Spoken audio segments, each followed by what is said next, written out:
Are you ready? Hey, what's up? This is Bryan Idol, and today we're talking about why it seems to only rain directly over my house, even though it's sunny everywhere else in the neighborhood. Also, we'll be talking about burgers and my totally rad 1979 Corvette. Is that the message you got? We about to go live. Are you ready to rock? So take a shot, boy. Is that the message you got? From the fans to the fans, let me hear the crowd pop. So take a shot, boy. Is that the message you got? We about to go live. Are you ready to rock? So take a shot, boy. Is that the message you got? From the fans to the fans, let me hear the crowd pop. So take a shot. Oh yeah. So take a shot. Oh, so take a shot. Oh, so take a shot.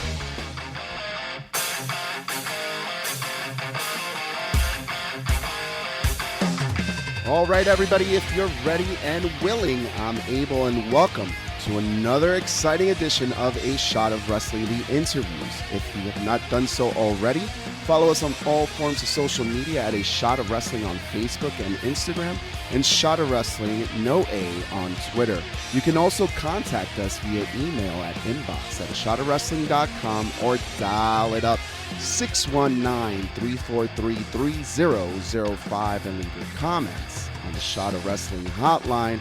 Now, we say it time and time again that wrestling brings us together, and today is no different. Today, we are joined by the one, the only, Bryan Idol. Welcome to Shot of Wrestling.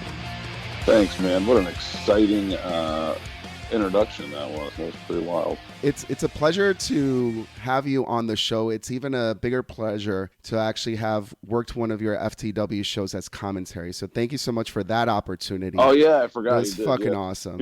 You know, it's funny. Like, shows, what the hell I know. Like, I run the thing, and you're over there working it. And I'm like, oh yeah, you did. I don't know, man. It's a great big break for us here. There's a lot of great action, and that's one of the reasons we really wanted to participate. There's a lot of great talent in FTW right now, and like we've said before, like the wrestling business has a big boom on it right now. And you're at the start of it by teaching a lot of the talent. What are some of the names that have come to your wrestling school that people may be familiar with? Well, you know, here's a couple that I never get credit for, but I mean, I'll say it. I don't care. So, you know, one is Zelina Vega. You know, she trained there with me. Angel Ortiz from LAX. Mm-hmm. You know, even out of that same crew, like, you know, Joey Ace. And I mean, there's so many over the years. You know, then you get into, you know, there's like Candy Cartwright. You know, like I said, there's the new dudes. There's like De Niro and Gabe Sky and. Yeah, let's talk about some of that new crop of talent, because we've recently had a few of them on our show. Most recently, Gabriel Sky was on, and, you know, before we came on the air, you were sharing a little bit about like how you and him got started. So fill us in now that we're on air. Yeah. What's the story with Gabe Sky? Why is he getting that rocket behind him? You know, man, like, I was saying to you, and I'll say it, like, and it's funny because I don't know if I ever really said it to Gabe. Maybe I did. I might have been. I think I might have had a conversation when he was sitting on my patio with me.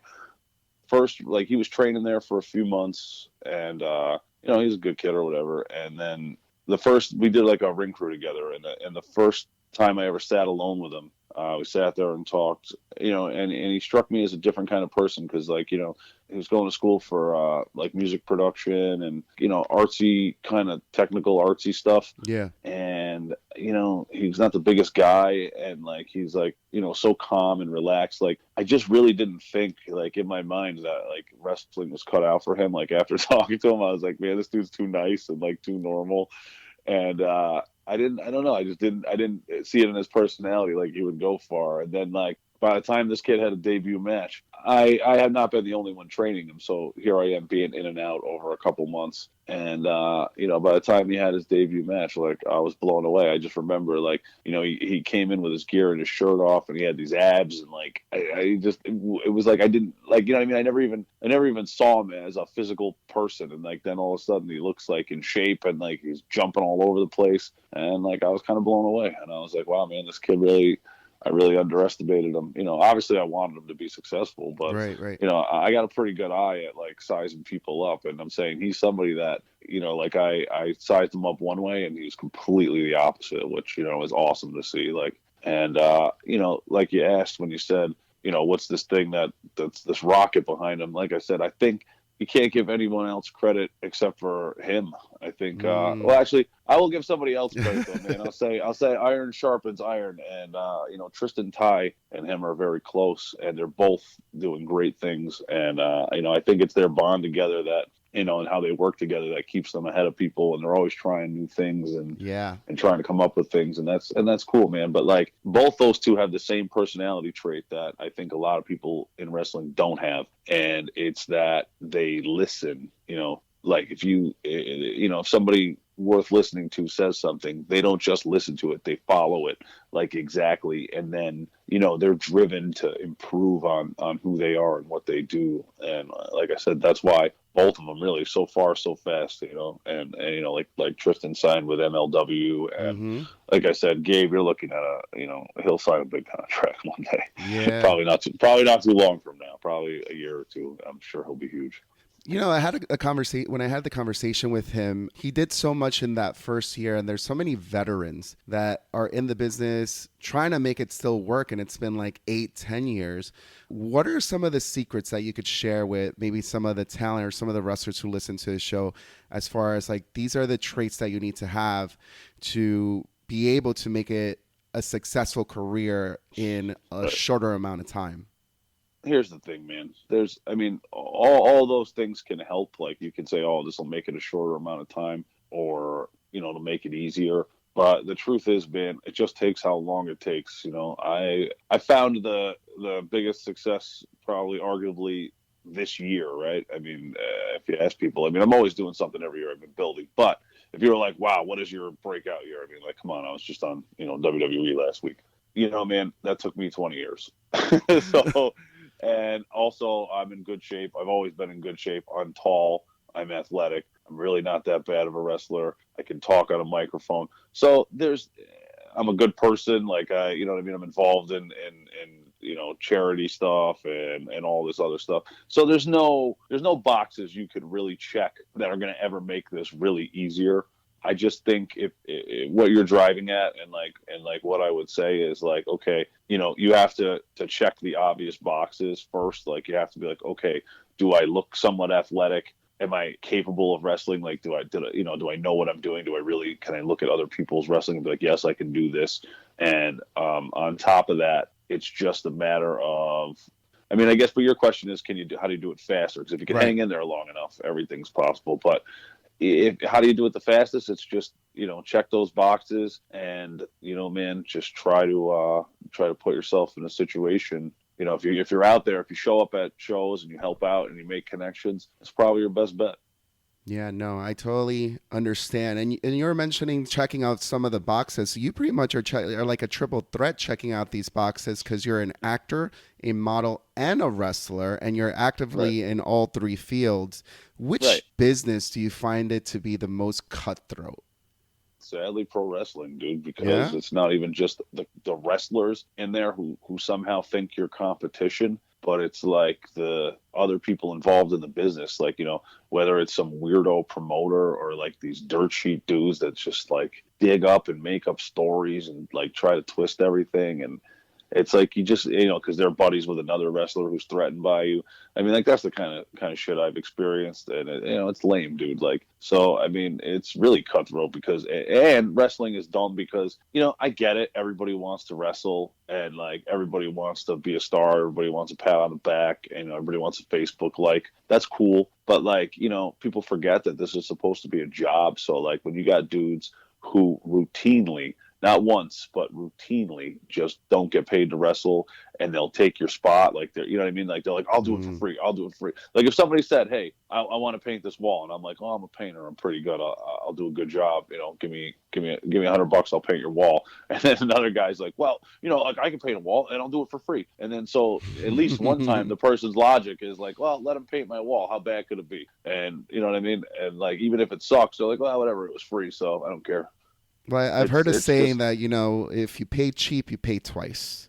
you know? Right, but yeah, but people don't figure that out, man. They don't, like, in wrestling. Promoters don't figure that out. They think they're gonna run a show, and they got their three big names on top that they paid all this money for, and everything else they're just trying to fill in the gaps, and they don't realize that, like, it hurts the quality of the show to the point where not only does the show, like, is it not good, but like the actual guys that you paid money to also don't respect the company, Mm-hmm. and they don't That try makes hard, sense. so they give you a mediocre match, so you just get mediocre everything all around. Because I mean, that's how it goes. That's why it's the most cutthroat, man. Is that your own peers, the people that are fellow workers. They're the first ones that'll run right over you for Yeah. an opportunity, which is understandable. But that's also what makes it the most cutthroat. Like in acting, you don't get a choice. Like, it's just different. Like a casting, it narrows it out so much, because if they're like, we're looking for a blonde haired guy who's 6 feet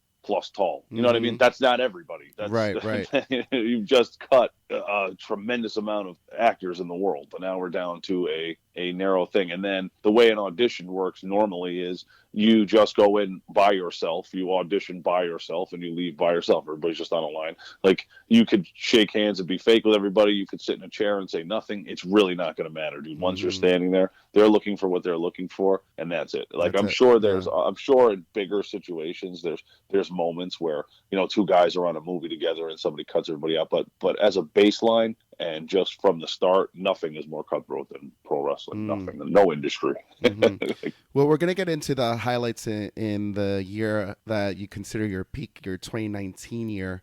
But looking back into your acting and your modeling, what do you think are the biggest breaks that you've ever had, or the biggest roles that you've ever played? Well, the biggest break I ever had in acting was being in that movie, The Wrestler. Mm. And I also learned the hard way about Hollywood, as the dude promised me 10 grand and never gave it to me. No way. What do you mean? Yeah, the director of that movie owes me 10 G's, man. Actually, well, Shit. yeah, it is the director. The guy's name was Mark Heyman, the producer, and he was like, if you can help us find the building to where we're going to film the last scene, we'll pay you a finder's fee of like 10 grand, and like, Oh, wow. this and that.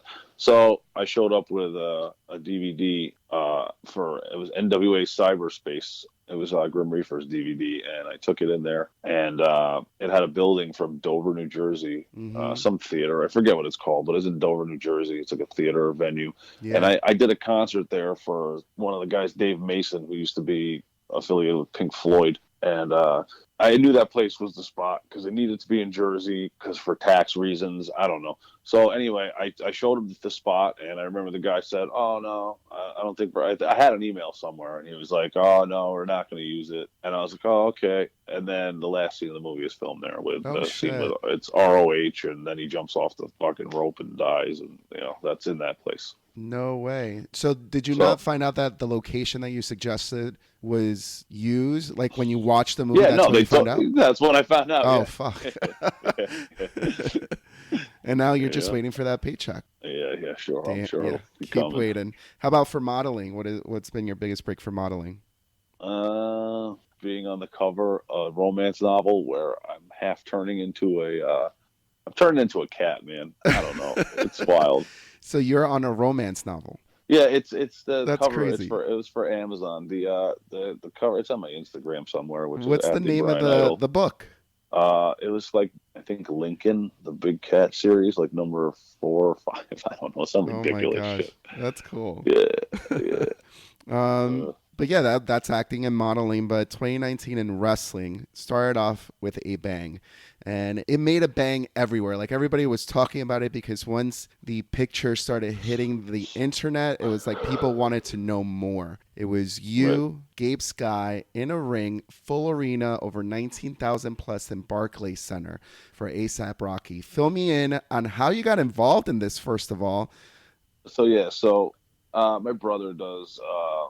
He's a producer, and he writes a lot of stuff for a lot of people, and somehow or another he's like somehow connected to that group of dudes, and then I had talked to them, and they told me what they wanted to do for this Yams Day thing, and originally they didn't know if they were just going to use it as a prop or whatever, Mm-hmm. and it wasn't until Like using the ring as a prop. Yeah, they just wanted Yeah. to perform in it, you know. Oh, And okay. then it wasn't until like a couple of the dudes were like screwing around in there, you know, before the concert, and I was in there messing around, and they just were like, you know, they were just like looking at me, and they kept, you know, joking around, calling me Triple H, and like, you know, just joking around me, and they were like, you know, and they were like, why don't you just wrestle tonight? And I was like, all right, you know, and they were like, all right, you know, and they were like, okay, like, is there anybody else here that you'd want to wrestle? And I had a couple students there, but I was like, they're not right for this. And I could have called literally anybody. Like, I'm sure I could have, you know what I'm saying? You can't name a wrestler, pick your favorite wrestler in the tri-state area, even signed ones. I could have been like, hey man, you want to come wrestle in front of, you know, 17,000 at the Barclay Center tonight? Oh I yeah. don't think anybody would have said no. Right. You know, except Rocky, Drake, Meek Mill, they're all here. You know, you want to wrestle in front of these guys or what? You know, and I'm sure they would have said yeah. But I picked Gabe because you know, I thought he would be good for it. You know, the part that I always like to tell everybody that makes me laugh is you know, good thing for people like me, because when I called him, he was you know, he was driving to Wednesday night at Combat Zone, which is Mm-hmm. like, you know, the Dojo They do Wars, the which Dojo is Wars. like, Right. yeah, which is like in front of 8 people, you know. And he was like, "Oh man, I'd love to come, but I got to go to Dojo Wars." And like I'll never forget. I was like, "Oh my god, dude!" I was like, I like hung up the phone. I was so mad. I just like hung up the phone on him. I was But I like, mean, come "Okay, on, great." he's And being loyal. you know, I mean, I guess that's being loyal, but there's a fine line between being loyal and being stupid. And you know, it was actually one of the other students who was like, "I'll call him." Like he like hung up. I like hung up the phone. And was like, "All right, I'm gonna call." I was like, "I already know who I'm calling." And then somebody else was like, "No, no, wait." And they called him, and then like, you know, Gabe called me back like 2 seconds later and just called, "I'm on the way." Yeah. But yeah, I mean, I get it. It's like it's funny. It's like, you know, he's naive. Like he wanted to make good on that Dojo Wars thing or whatever. Yeah, no, And of course. But that was a great opportunity. I think he made the right decision at that point. yeah, It I'd was say fucking awesome. being one of 2 wrestlers non WWE that ever wrestled in the Barclay Center and probably ever will. Yeah, I'd say it was a good decision for So from Brooklyn, we go east, really east, because you him. then went to freaking Japan. You know, a lot of people have that as things in their bucket list, and this is something that you got to check off yours, you know? Yeah, So tell me about that experience. I mean, Japan was awesome, and the thing is, you know, I've said this before, but like I went there with only a few bookings, and I didn't plan on staying long. It was kind of like a situation where it was, all right, I have an opportunity to check this out and see what it's all about, and you know, pretty much if I want to plan for next time, I can plan for next time. Well, I went there, and it was like the complete opposite. Like I went there, and as soon as I wrestled one match, literally any show in town was like begging me to be on it, and like Wow. they were so pumped about having me there. And honestly, the people are so great there. You know, I love the whole deal there, man. Like it was, like I said, I was supposed to stay a week or a week and a half. I stayed for like a month and change, you know. And Well, I mean, that I long. really, Wow. yeah. And it was like I lived a separate life there, man. Like I became somebody different in a good way, and it was actually it was like just like another life for me, man. Like it went from, you know, all these things that I worry about day to day, and all, you know, instead of my, you know, my house, my car, my this, my that, like Mm-hmm. there was none of that, man. It was just like wake up, go to the gym, you know, eat, wrestle. Wake up, go to the gym, eat, wrestle. Like that was like every day, and I enjoyed it, man. It was simple and it was awesome, and you know, there's a lot of opportunities on the table for me there right now, and like, you know, I mean, I'm planning on going back in the next couple months, but I might not be able to or have to. So I don't Mm-hmm. know. So I'm saying like, I don't really know what's happening right now. So, but Japan, man, is a special place, and it's awesome. And obviously I feel very lucky because I don't think it's that easy for someone to just walk in there and, you know, have it go like how it went for me. I mean, there's a little bit of luck involved. I met some of the right people, and like I said, I was just in the zone, man. I went there in great shape and like ready. I don't know. It was like a new mission to me. You know, it was new motivation, Mm-hmm. and you know, I thought I did things at a different level there, and I pretty much felt unstoppable the whole time I was there. Such a different level of professionalism there that I wish existed in American wrestling, because honestly, it doesn't. Yeah. And like what I mean by that is like these dudes there, it's not about ego. It's not about, you know, like they'll do something for you or won't do something for you in the ring. Mm-hmm. It's like their reputation to them means everything. So like, You know what I mean? Like a guy won't take a move shitty. You know what I mean? Like Yeah. if they tell you they're going to do something, it's with precision and mastery, and like everything from getting dressed in the locker room to, you know, like leaving the venue is done with a structure and a professionalism. And like I said, even when like just dumb things that are like all right, so like say like they're setting up the ring, right? Mm-hmm. Like they like when they're carrying the metal down 3 flights of stairs, they're not banging it into the walls. They're not scraping it. Like they treat it like a shitty piece of metal, like it's a solid gold nugget. And like Mm. they're, you know what I mean? Like everything is like just precise and procedure and like I said, just done with a professionalism that doesn't really transfer over to the Americas. And I'm saying like if you are mature and not a wacko, like it's really easy to buy into that mindset, and it's enjoyable because it's one of the few times where I felt like people around me, like all the people around me, were working towards the same goal and just working hard, and like, you know, from a nobody to a somebody, and that was really awesome. That discipline must start early on, like as far as their training, because every time I Yeah, hear or I talk to anybody about training in Japan or being there, everybody is a lot more disciplined. So I kind of feel like it kind of gets embedded them early on. yeah, Why doesn't that and translate to the U.S. though? You know, Well, you're a I think it's a trainer. culture thing. It's a culture Oh, thing, okay.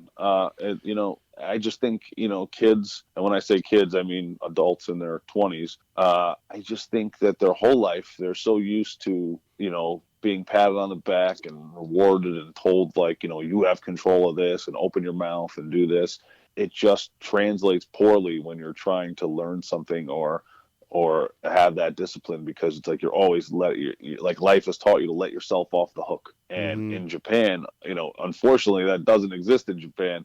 And I mean, it's a good thing and it's a bad thing, because, you know, you see, you know, people throwing themselves in front of trains there.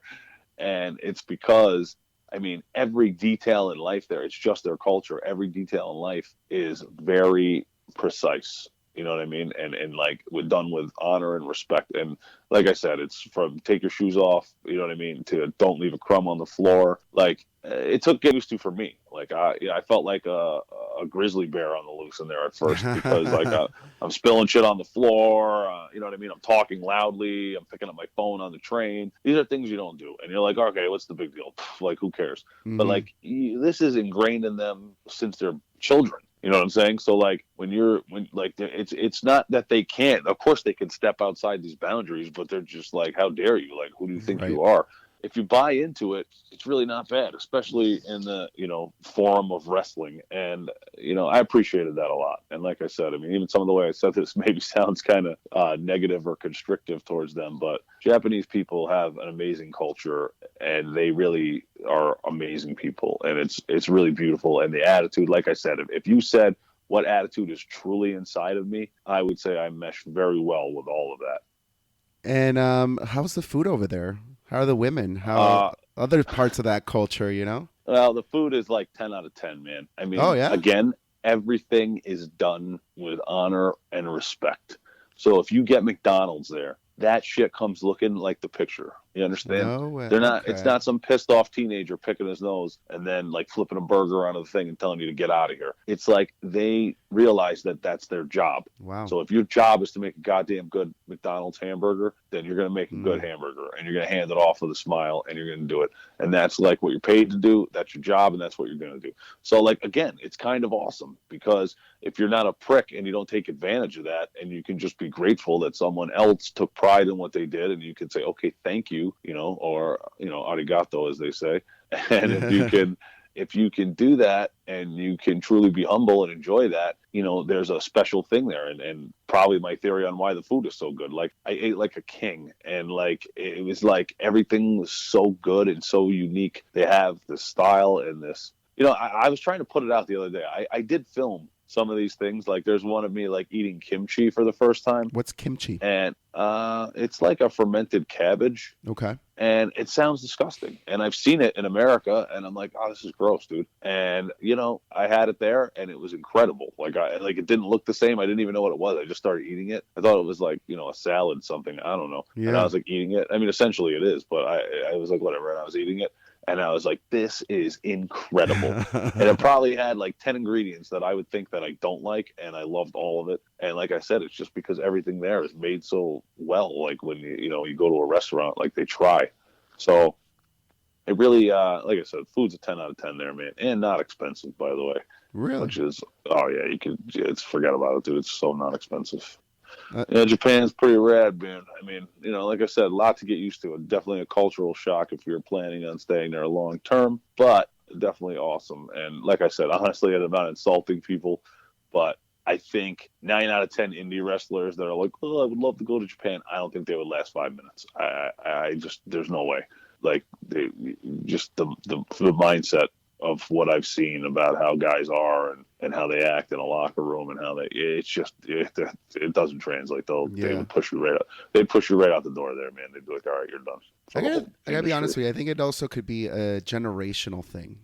Because like at work, yeah. I'm experienced this a lot more. I've been a retail manager for over 15 years, and I find the conversations that I'm having with people who I'm hiring are completely different, and I have to explain things in a different way for them to understand. And I have to try so much harder to motivate someone because I feel like this new generation kind of feels like they're owed something, like just because you're breathing, they're owed something. Right. Because like I said, they're taught from when they're kids to you're in control. Here's a pat on the back. Here's that, And honestly, like I said, when you're a kid, I understand the mindset of why that feels good to teach them like that. But I think when you grow up, you're in for a rude awakening, and like this, it creates this level of delusion. And I've definitely seen it. What kind of kid were you when you were growing up? Were you like a rowdy kid, a troublemaker, or were you like a pretty good kid? Good grades? Yeah, no, I was probably a troublemaker. I was probably crazy. But is there one thing that sticks out in your mind that is like the worst thing you ever did that you're like, oh, I shouldn't have done that? Oh man, I could go on. I probably would be best not to say some of these things. But yeah, I was I was a bad kid. I like fighting a lot. I used to like have imaginary rankings in my head, like I was, you know what I mean, like I was a boxer. Okay. So I pretty much, and I wanted to be the best. So like I would pretty much like, even if I liked somebody, I was like, well, you're like number 2 ranked, so I got to beat you now. So I kind of had that in my head. So I'm obviously a little bit crazy. I wanted to win this imaginary ranking. So school was pretty much like UFC for me. Oh shit! But and you went to school in New York, right? Well, I moved around a lot, so okay. I went. Those years that I'm referring to would probably be like my middle school and early high school years, which were they were in Long Island. Okay. And it was pretty crazy, but then I went to school. Like my later years in high school were like in upstate New York, and I was just so dejected about living in upstate New York that I don't think I participated much in anything. You mentioned a few moments ago about Japan being welcome back or having some opportunities coming back, but you're not sure what will be going on. Does that unsureness of what will be going on due to the fact that you recently were on the WWE Network? I would say it probably plays a factor in it, but like I said, man, nothing in life is a guarantee, and so I'm gonna weigh my options as per what's best for me. But how amazing was that? Huh? You saw me pop up on the WWE Network. And I'm sure when we post this interview, everybody's looking for that conversation. So walk me through. I mean, it was a big night for Evolve. You've been part of Evolve for a little bit now, and. Right. How was it for you walking into the building, working with Paul Heyman also? Because, not for nothing, he took your spot. Right. Well, look at it like this, dude. Of all the things that went on, I'm saying who was the biggest name on the whole show? Clearly, it's Paul Heyman. Uh-huh. And so, like, imagine how funny it is to me when, I find out that, and when I tell you I find out that Paul Heyman was in the thing, I found out that Paul Heyman was there probably 30, not even 20 minutes before we went out there. So imagine I had no idea that Paul Heyman was coming. I think it was really special because I think Paul Heyman didn't know it was coming in. Honestly, that's You don't think he knew that he was going to be there that day? not for sure. And I'm saying that's not what the plan was for me. So I'm saying the whole thing changed around, and we just we just went with it. And like I said, I spent a little time with him before, and we talked. And yeah, I mean, Paul Heyman's an awesome dude, and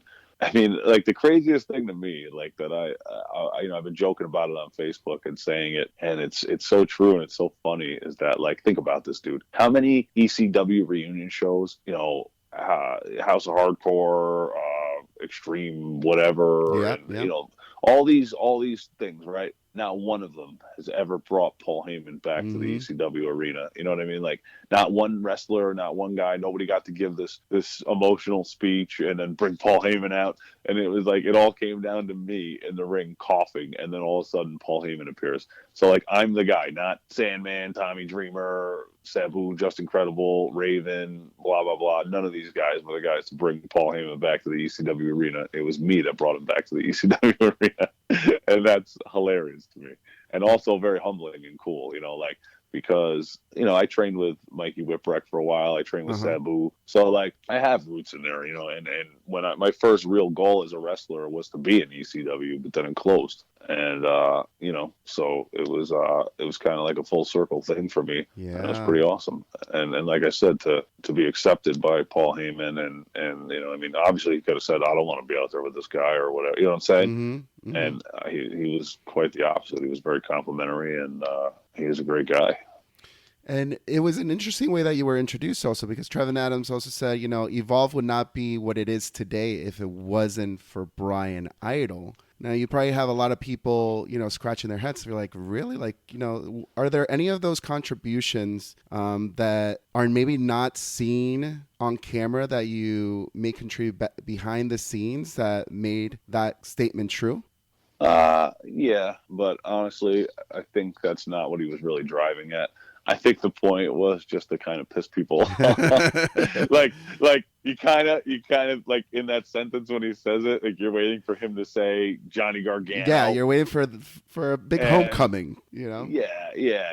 And so then I just come strutting out, and it was like, he saw it on people's faces. They were like, "What the heck?" Like, you see it right when I walk out of the thing. There's those people that are right in front of the entranceway, and they're literally looking at me like, and I recognize some of these fans, you know what I'm saying? Like, so I know they know who I am, and they're literally looking at me like, what the hell is this guy? Like, you know what I mean? Like, because they're just so annoyed that he introduced it like that. Like, you heard it, if you listen to the thing, they start chanting Johnny Wrestling, because they really, really, really thought Gargano was coming out right there. And the whole show was like building to that, you know what I mean? And he had been seen there earlier because he did the meet and greet.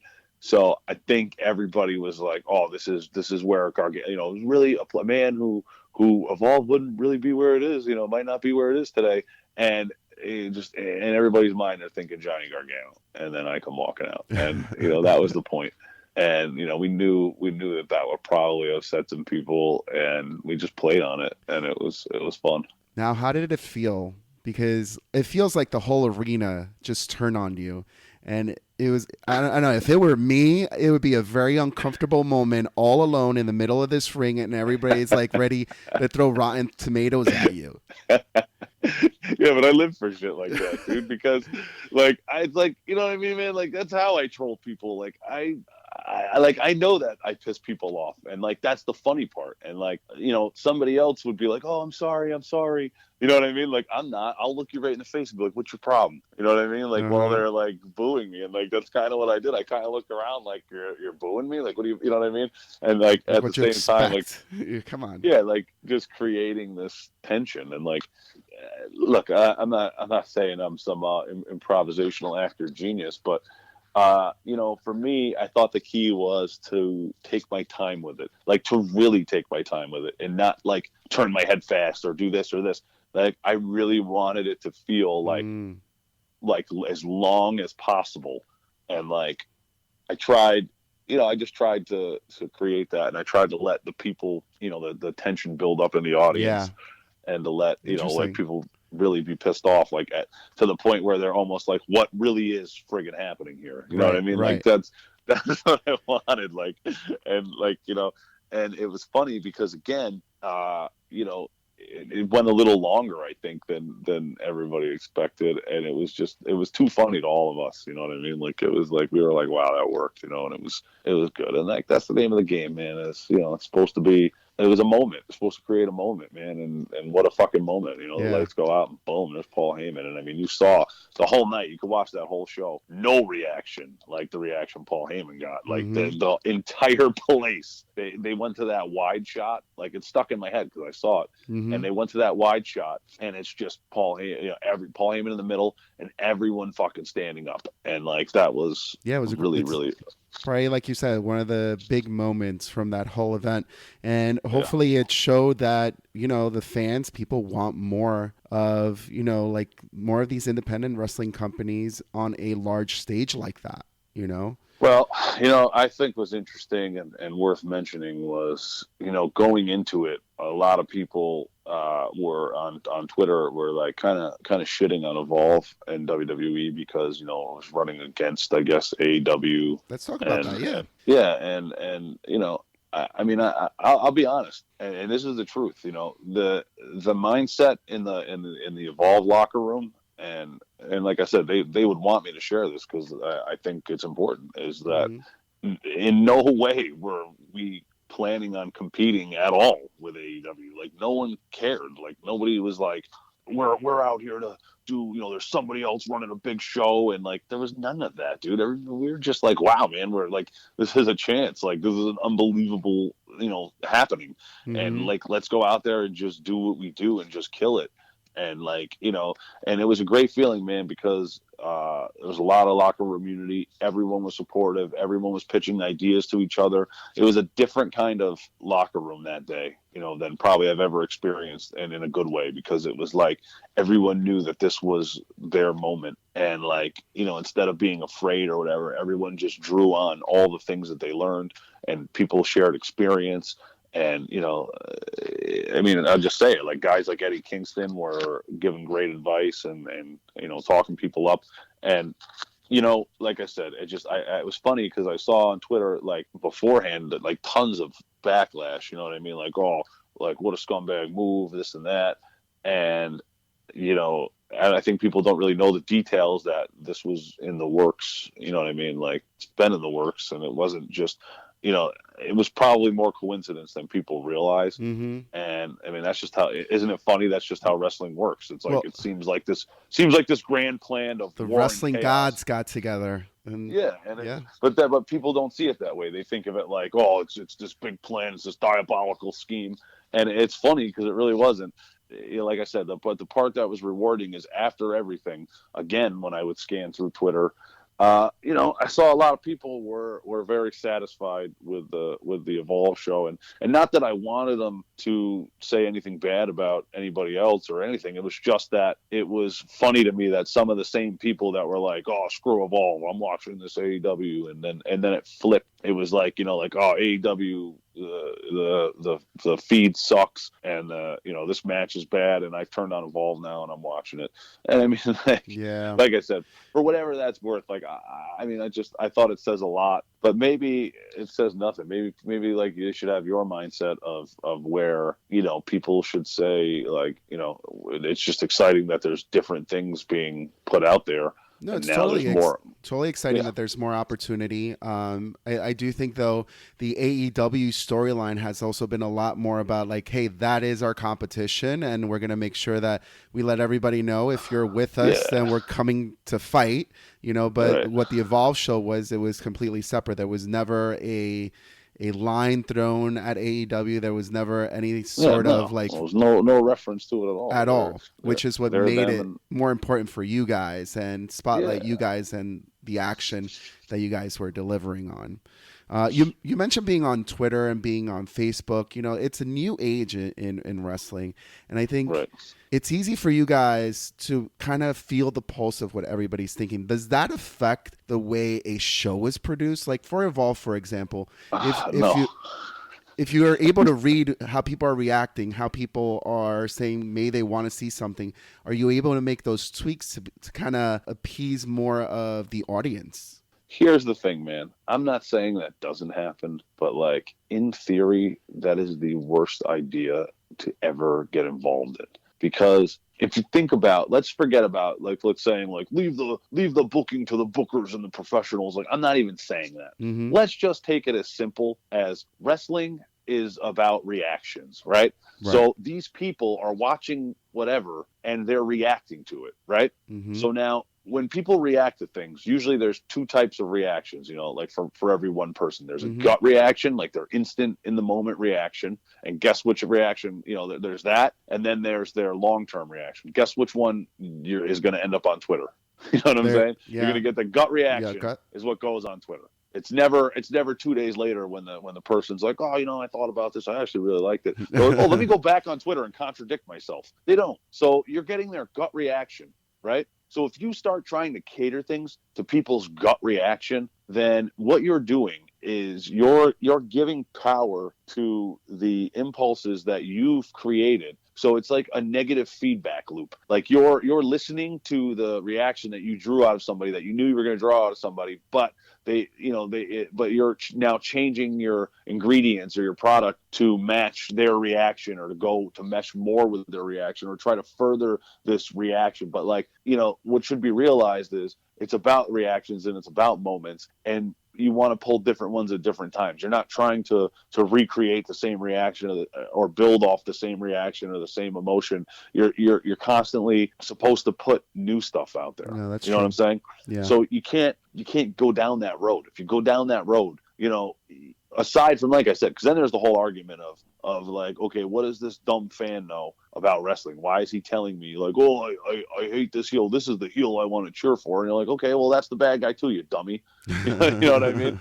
So it's like, forget about even that. Let's just keep it a non-insulting, very honest, open thing of like, you can't book things off people's gut reactions. That's not smart. Yeah. So it's more like the stories are written, they already exist. And where the talent comes in is, A, is the guy who wrote it, does he have any talent? Like, does he know, like, is it going to last long term? And B, the talent that's involved in the stories, are Mm-hmm. they built to last? Are they going to hold your attention?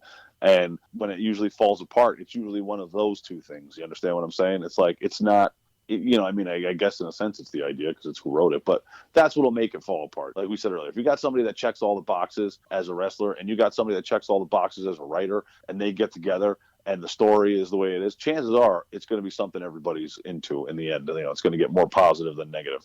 But like I said, you can't book around petitions and gut reactions. It just doesn't work. It's not a good idea. And fans should just lay back a little bit and enjoy it and the show. realize sometimes they're supposed to hate what's going on. Like, for real. Like, I for real hate this. It's a dumb idea. That's the point sometimes. You know what I mean? It's like, that's the drama of it. That's the whole point. It is. And then wrestling is drama, for sure. That's all it is. So, I mean, like I said, not a good idea. Not a good idea to get sucked into this age of tweeters and people that try to book. Well, I definitely feel like I've gotten you riled up. So while we're talking about drama, let's talk about the drama with this big rain cloud over your house right now. Like, why is it always raining in your house? So this is a real thing, dude. I was talking to my neighbor about this yesterday. Like, this is a real thing. So, I live in the Tampa area, and, previously I lived on the beach, and it's weird because when you live on the beach, it actually rains less because the pressure from the Gulf tends to push the weather away from directly over that area. Okay. So now I live closer to the bay, like Tampa Bay. Yeah. And which I still get more rain there. I don't know how that works. But anyway, what it is so where I'm located now, I swear to God, dude, just a neighborhood, like a little cluster in a wide open space. Literally always, because I'm on the edge of this water and it's different water. I don't know how it works exactly, but it literally pushes storm clouds directly over my neighborhood and over my house. So, like, you can see it. You can be standing in my yard, and you look out, and if you look one way, it's sunny, and if you look over your head, it's cloudy. If you look the other way, it's sunny.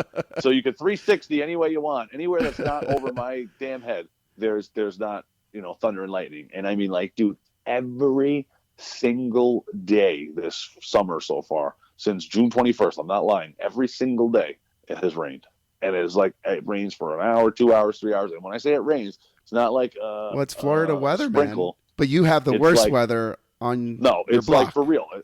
It's like Noah's Ark thunderstorm, torrential downpour, and I literally will drive off the block and it's sunny outside, and I'm like, dude, this is insane. So yeah, that's really getting to me. Like it's funny. It's There's like nothing you can I can't control. You can't control that though. I can't wash the car. I can't do nothing. I'm washing the car. Thunderstorm. Yeah, I like whatever, man. I give up. One of your prized possessions is that beautiful car that I've seen on Instagram. Right. What is it? A 1979 Corvette? Yeah, '79 Corvette, man. It's a car I Ooh. always wanted, and When like did you get that? probably 5 or 6 years ago, Okay. and I really built it up. Like, it was in good shape when I got it, but like Hmm. I really did a lot to it. Man, like it's a really awesome car, and like I picked. Some people are when you say '79, some people go, "Oh, Stingray." Like technically, that car is not a Stingray for Corvette people. It's just a C3 Corvette, which the C3s are also Stingrays, but those are like '77 and back. Okay. And so the reason why I didn't want one of those, because people are like, "Oh, you should get a Stingray one." I'm Uh-huh. like these are for Corvette snobs, And I'm like, dude, I don't like the one because it had a straight back windshield. Like, it had no back. There's no back inside the car, so it's like the seat and then a wall and then a windshield. Like my car has like a little hatch space. Like you can't open it like the back windshield, but like you can go behind the seat. And Mm. so like I have room for like an awesome stereo there. I have room to like put stuff in the storage hatch. I have room to put shit on top of there, like a gear bag. So to me, I was like, I want this car. So I like literally picked a 1979. Like that was like my dream car, even though for Corvette people, 1979s are not the most ideal car because for some reason they're just hated on amongst Corvette people. But I Wow. totally love mine. Yeah, I totally love mine, and I wouldn't change it. And all the things that the Corvette people complain about that car, like a shitty engine and this and that, like I've changed all that anyway. Like I got like a bomb ass engine in there, and I got racing transmission Oh and shit. all these things. So like it's Is fast. this work that you've done on your own or work that Yeah, you've yeah, paid to man. get I done? no, I did it on my own. I Oh put that shit. engine in That's myself. I awesome. put the transmission in myself. Yeah, Where did you learn I that? I had my own Mr. Miyagi. So I got a guy down here, a buddy of mine, who's like a legendary Corvette mechanic, and his name's Vern, and he taught me, man. Like Mm. I met him one time. I needed something fixed on the car, and it's funny because he's buddies with a couple of wrestlers. He was friends with like Dirty Dick Slater and a couple other dudes. So he when I told him I was a wrestler and we were talking, he was like, "Oh, it's awesome. I'm friends with this dude and this dude," and then Yeah. like. You guys We just connected. kind of headed off, yeah, man. Hmm. And then like I would just kind of hang around the shop when I was bored, especially a lot when I was in town and like I wasn't traveling. Like that was kind of what I did. I just wanted to go hang out over there, and like I would hang out with him while he worked on cars, or I'd fix shit on my car, and then it just Mm. became an ongoing thing, dude. Where to this day I'm still always putting stuff in that car and doing stuff to this car. And like whenever I run into trouble, I go see Vern, and he'll help. That's He's like awesome. he's a legendary Corvette mechanic. That's the one thing I feel like that I missed out in my childhood. My dad always did work on his car, and that's something he got passed down from his dad who worked on his car. But like around my age, it was like all video games. It's like, I don't want to work on a car. I want to play video games. So I'm like, he Yeah, would want that's to how you teach go me, with and I'll that. just be like, no, I want to play video games. Yeah. So I wish I had picked up that trait. So that's pretty cool, man. Is Yeah, that the that's only pretty. car you have? No, man, I got a rad ass Jeep too, man. I got a green 2016 Jeep Wrangler, and Ooh, it's like brand new. I love that thing. It's shit. lifted. Now you're I talking go my off road. language. I fucking love Jeeps, bro. Yeah, Fucking I go love them. off road with it. It's crazy. It's crazy over here to go off road. Like it's so nuts, dude. Like on the beaches, like when it rains, like it's Hmm. insane. It's like all mud and like mud pits and water, and I probably torture that poor thing. Like it's bad. Like I already screwed it up once. Like I had to like I blew like a whole bunch of sensors inside the transmission case because like I was literally like driving this thing in like 4 feet of water. But that's how you test But the limits. That's how you know. yeah, You man. Yeah, know, that's what I'm it's saying. only That's one what I'm way to saying, know. dude. That's what I'm saying, man. But yeah, so I love that thing. Yeah, I got a motorcycle. I got a bunch of cool things, man. Shit. That's like those are all my toys. Hell yeah, man. Hell yeah. We were talking about Evolve and the WWE Network. If Right. you were to put Bryan Idol in a current WWE storyline, where do you think you would fit? Go ahead and put me in the world title storyline because I look like a champion. All right. Like, so, Kofi? so I mean, or yeah, like, Brock? no, give me the Kofi one, man. Okay. I'm not trying to get my arms ripped off by Brock Lesnar. But that Kofi, I'm bigger than. I'll gladly be in that storyline. well, that's why I like about the Kofi storyline and the fact that it allows different people in different sizes to actually make that kind of storyline believable. Does that Yeah, make sense? exactly, So exactly. it gives that opportunity. Is there anything that is out on the internet that you want to set the record straight on right now? Yo, you just served that one up to me on a platter. Go for it. You know, Getting hungry. I mean, it's like I don't want to give it publicity, but like I just can't stand the nonsense like that. Some shit people come up with, dude. So I'm not even gonna name the video because it's not even worthy. But I'm sure people could figure it out. But so there's a video going around, and a finish was weird to a match, and there's these captions and this nonsense like saying that I refused to follow orders, or and I wanted to keep the match going, and like Mm. I just can't understand the dumbness of like where somebody would really like have the balls to come up with such a dumb story, like, and the fact that probably somebody out there believes it and is like, see, I told you, or you know what I mean, like, oh, this guy, like, dude, I am the most like by the book professional. If you tell me what something's Hmm. got to be, that's what it's got to be. And in that Okay. particular instance, the other kid screwed it up, and I was trying to cover for him, and I'm saying he didn't really understand, the other dude didn't really, the ref didn't really understand, and it was whatever, and it was so not a big deal. It was like in the end it was like whatever, who cares, like it was fine. But Hmm. like the shaky looking ending in itself wasn't even that bad, and like I said, I own it and I could live with it 100 years. But like I said, the fact that somebody would go out of their way and try to tell this backstory that doesn't exist and like try to like character assassinate me is like so fucking lame. Like it's just so typical. It doesn't surprise me at all because, like I said, there's a certain core group of people for whatever reason that just really hate me, and it's so funny to me because like all of those people, like I could say all of them, not even some of them, all of those people love so many of the other things that I played such a hand in bringing to them that Mm. like it's so funny to me. I'm like, yeah, you hate me, but like it's like your whole identity exists on things that came from me. You know what I mean? Like it's like why it's so funny. I'm like, why do you hate me? Like why would you make up? Like, what are you hoping to, like, you think that's going to be the thing that gets rid of me? Like, someone's going to see that and be like, oh, he refused to follow orders. Don't ever put him out there. Well, whoops, I was on WWE. Sorry.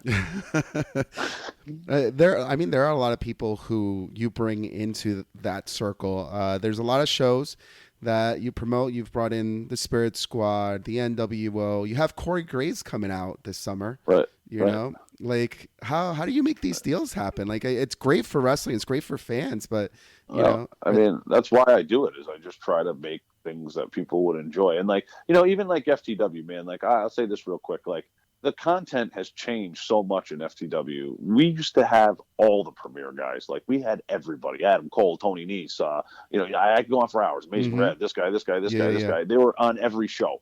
And my point, Matt Taven, this guy, I could go on forever. There's 100 dudes that are somebody, and they were all regularly on the shows. Tommaso, everybody, Hmm. and we changed the direction of it. And now when I say we, it was really me because the other guy packed it in, Hmm. and I took it upon myself to say like, look, it's really cool to be this premier indie company and have all these talented things. But like honestly, to me, I would rather just focus on the students and the people coming up.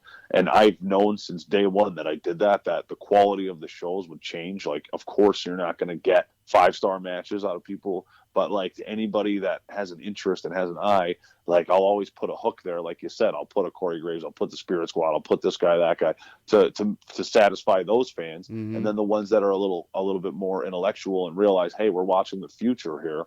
They get to see that. Yeah. And like I said, another like quick thing, I joked with you like, oh yeah, I forgot you announced the shows. That's because I give a lot of power to the students and a lot of people, and those are some of the people that would say like, hey dude, a Shot of Wrestling wants to do your show, and I'm like, okay, cool, you know what I mean? And Hmm. I'm like, yeah, tell them to get in touch with me, like do this, do that, like, you know what I'm saying? Like my point is whoever, whatever, when people are involved, it's a lot of times students have a lot of the power. It's a They have a lot of power collaboration. with their own gimmicks. And like, I want it to be like that. I'm Yeah. saying I want it to be like that. I'm not somebody that's like, it's my way or it goes. Like, there'll be a time where I put my foot down. I'm like, no, you're not doing that. But it's only for their own good. Like, I don't shut down good ideas because they're not my ideas. I'm all for it. I just don't want people to make mistakes that'll damage their career. Like, Yeah. and again, not to go on and on and on. But like I said, in today's internet culture, somebody might say, I'm gonna do some shock value thing. I'm gonna take boogers out and make the guy eat them. And I'm like, all right, dude, we don't need to do that. Right, You know what I mean? I'm right. like, we're good, dude. We don't. It's okay. Let's not do that. No, I So like that's the. definitely see the prog that you're putting out right now. It's a little bit more of the collaboration, and a lot of people putting more of what they all want wrestling to be together, and that's what's Right. coming out as the product. And I And love that you're focusing on the students. That's the whole point, and that's what I've because been doing for years now. And like I said, but a lot of people shit on it, and they're like, "This company sucks," and even workers. I had it's a a worker slower one time. build. It's a slower build. It's gonna take it takes a while to get behind those Yeah. students. But like it's- I said, I had a worker, on a show that featured, early Gabe Sky and Tristan Ty and, these other guys. And I had a worker who's been around a long time, and honestly, he's not that good, not that impressive anyway. I mean, he did a couple things, but I never was impressed by him, and I never thought he was any good. Mhm. And he like gave me this like heated, tirade of like, you have this amazing venue and this amazing company, and you're shitting all over it because you're putting these bums out there, and like you don't want to pay guys like me. And I was like, listen, dude. I was like, first of all, I put you on the show and I paid you. I was like, second of all, it's nothing to do with that. Like, I want to put these guys because it's about these guys. And like you thinking you're like some big star and like whatever, like it doesn't matter to me. Even if he was right, even if he was like, there's 150 people, like, yeah, he would be on the show. But like, if I wanted to book a show with 10 guys like that, I could. You know what I'm saying? Mhm. Like, I could. There's nothing stopping me. Like, we've had 900 people at FTW shows or more. You know what I mean? Where we had star-studded lineups. It works. We get it. Yeah. But like I said, that doesn't leave room for the students. Mm-hmm. And I'll credit, just to tie it up and stop talking about it. I'll credit, back in the day with like the Angel Ortizes and the Joey Aces, and even like I said, I named Ruben before, Candy Cartwrights. Those were the days where we could barely get those guys on shows because we had such a stacked roster. And I'm saying, look at who they turned out to be. You know what I'm saying? And you could have had more of a hand in it too. And that's my point. And it was like hard. We were like pushing them off the roster almost because we were like, there's just no room. There's just no room. And like, for what? For guys that were just passing through, like, it's cool. Yeah, we get it. But, like I said, some people need to hang their hat on, like, we're the biggest indie thing in the whole world. This is the biggest show in 10 years. Like, who cares? Like, I don't care.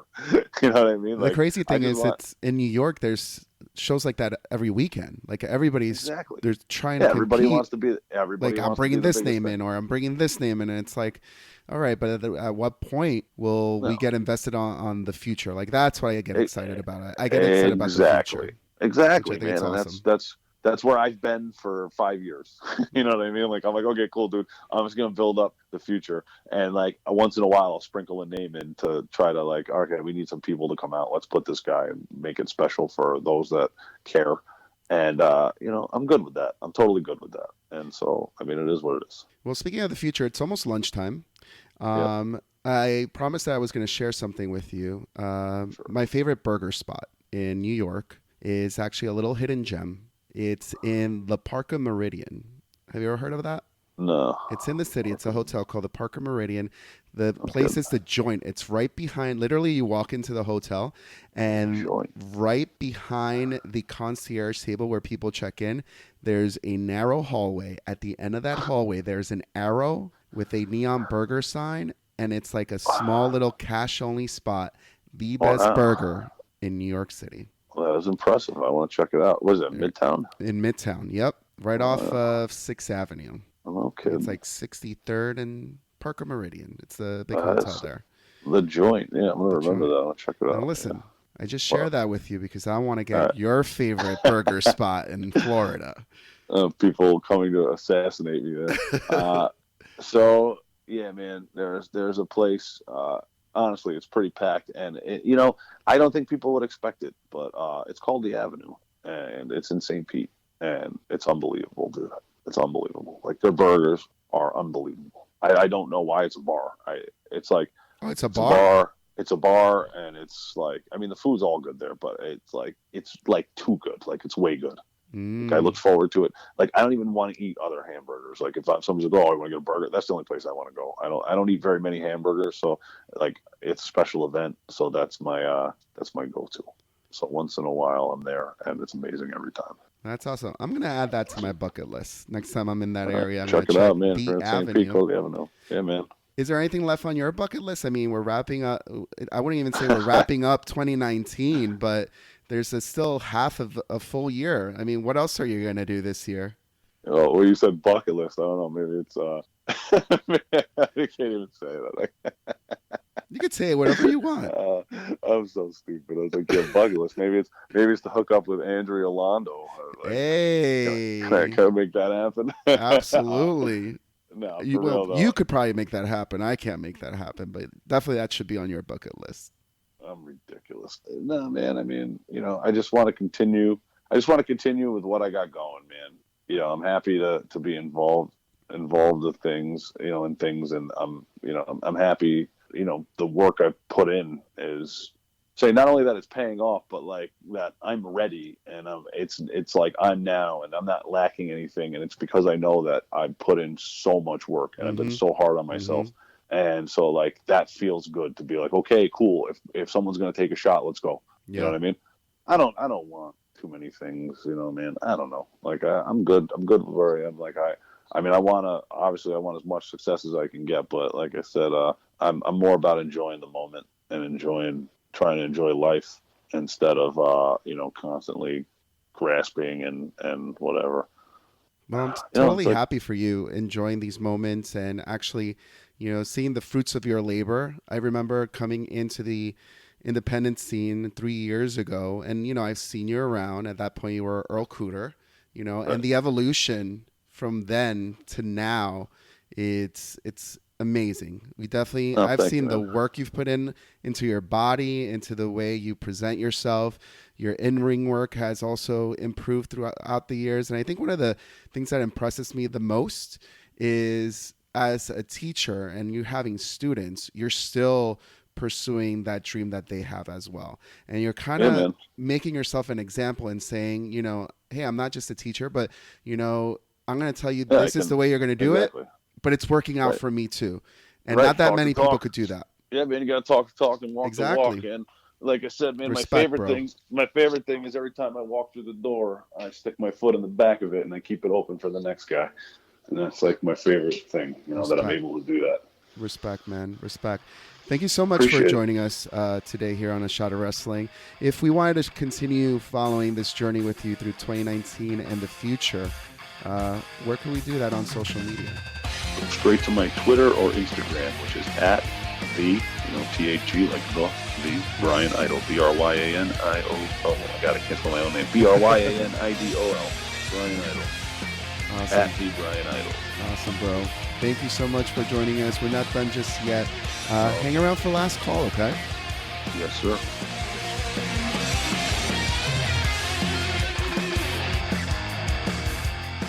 Man, oh man, 2019 has been quite a year for Bryan Idol. It has been a privilege to see him grow since the moment that I stepped into an independent wrestling show. He was there, he was backstage, he was part of the action going on. So it's great to see that his hard work is finally paying off. Everybody has their own journey, and one of the things that we always tell each other on A Shot of Wrestling is that everybody does have their own journey, and we gotta just stay focused on ours, and we may take different turns and different roads to get to our destination, but let me tell you, we are on that road and we are going towards that destination. So if you haven't supported us before, if you haven't joined us on the podcast, why don't you go ahead and do that? You can follow us on all forms of social media at A Shot of Wrestling on Facebook and Instagram, and Shot of Wrestling No A on Twitter. But conversations like this, that's just part of the show. You could follow our podcast For weekly episodes on Podbean, SoundCloud, and iTunes, it's hosted by Michael J. Putty, along with our co-host Mark Schwann, who goes over all the happenings in all the weeks of wrestling. Make sure you tune in. And if you want to be part of that conversation, just dial it up, 619-3433-005. We are here. We're at the pulse of all independent wrestling in our area. If you like what you listen to, make sure you subscribe, make sure you like, make sure you share, make sure you comment on this episode. Go back and listen to many of the other interviews that we've posted here on YouTube. So for Bryan Idol, your entire team here at A Shot of Wrestling, this is Abel the Green Man. Good night. Ladies and gentlemen, at this time I need to announce it's last call at the bar. Oh. All right, everybody, we have made it to the end of the episode, and we're still here with Bryan Idol. Now, it's last call. It's the first thing that comes out of your mind, and it's the first thing you should answer. Bryan, are you ready? All right, I got you. It's like a game show. And away we go. What is the worst job you've ever had? I was a cook at Friendly's for like 2 weeks. In your opinion, what is the best sports team ever? San Francisco 49ers. What do you consider to be your prized possession? Probably go with that 1979 Corvette I got in the garage. What pickup line has had the most success for you?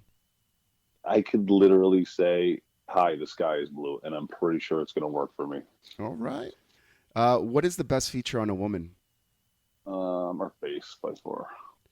Who is your celebrity crush? Andrea Londo.